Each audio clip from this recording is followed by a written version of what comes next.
ಉಡುಪಿ ನಗರದಲ್ಲಿ ಕುಡುಕರ ಕಾಟ ಮಿತಿಮೀರಿದೆ. ರಾತ್ರಿ ಆಗ್ತಾ ಇದ್ದಂತೆ ಬಸ್ ನಿಲ್ದಾಣದಲ್ಲಿ 10 ಕುಡುಕರು ಮಲಗಿರುವ ದೃಶ್ಯ ಇತ್ತೀಚೆಗೆ ವೈರಲ್ ಆಗಿತ್ತು. ಕತ್ತಲಾಗ್ತಾ ಇದ್ದಂತೆ ಬಸ್ ನಿಲ್ದಾಣವನ್ನು ಆಶ್ರಯಿಸುವ ಕುಡುಕರು ಸಾರ್ವಜನಿಕರಿಗೆ ಆತಂಕ ಉಂಟು ಮಾಡಿದ್ರು. ಮಹಿಳೆಯರು ಏಕಾಂಗಿಯಾಗಿ ಬಸ್ ನಿಲ್ದಾಣದಲ್ಲಿ ಇರಲು ಭಯಪಡುವಂತಾಗಿತ್ತು. ಇದೀಗ ಉಡುಪಿ ನಗರ ಪೊಲೀಸರು ಕುಡುಕರ ವಿರುದ್ಧ ಕಾರ್ಯಾಚರಣೆಗೆ ಇಳಿದಿದ್ದಾರೆ.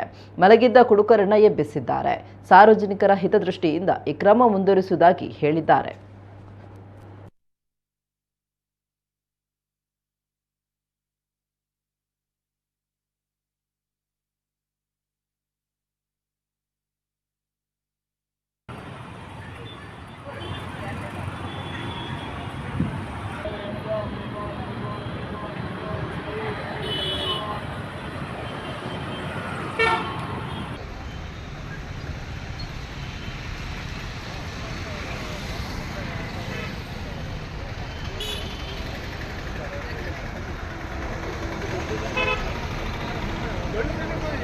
ಗಂಟೆ